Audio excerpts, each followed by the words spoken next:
All work in the UK's economy should be fair and decent, according to a government-commissioned review of employment practices. It looks particularly at the so-called gig economy, a growing sector of people who work currently flexibly but do not receive employee benefits, though the review says they should. It also examines the use of zero-hour contracts and recommends that everyone should enjoy a baseline of protection. With more, here's our economics editor, Kamal Ahmed. Whatever work we do, we spend half our waking hours doing it. Steady or insecure, full-time or self-employed, high pay or low pay, the world of work is changing. Appearing alongside Theresa May, Matthew Taylor said it was time for a reset. Our national performance on the quantity of work is strong. But quantity alone is not enough for a thriving economy and for a fair society. So we believe now is the time to complement that commitment to creating jobs with the goal of creating better jobs. Victor Nix likes his job for Uber. Flexible, works the hours he wants, few benefits.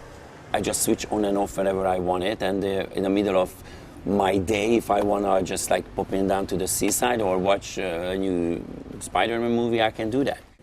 For Felicity Flynn, a very different story from the world of zero-hours contracts.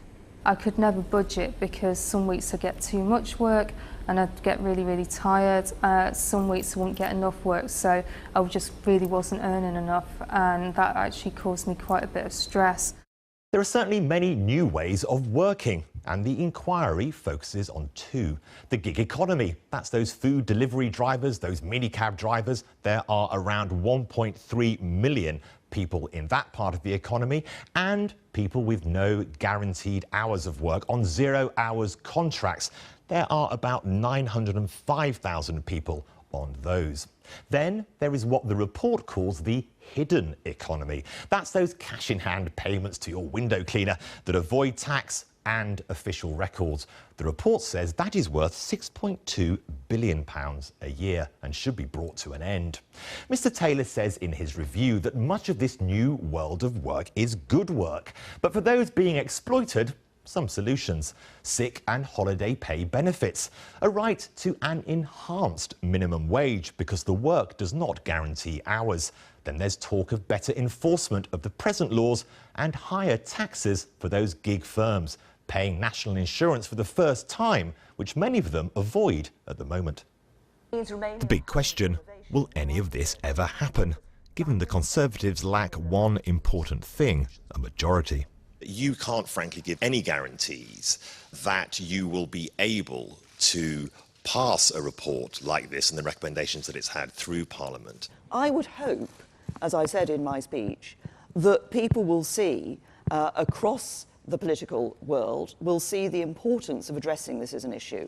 This isn't just a sort of here and now, it's actually about the future of our economy. There seems little chance of consensus. Labour said the report was a huge missed opportunity, particularly when it came to not banning zero-hours contracts. We have to get rid of zero-hours contracts. Obviously, we've got to get rid of the gig economy and the bogus self-employment, which actually is a wonderful way for a minority of employers to evade paying employers' national insurance contributions. The world, frankly, does not lack for government reviews on everything from efficiency to social care. The question now, will this one make a real difference or just be left to gather dust on some Whitehall shelf? Kamal Ahmed, BBC News.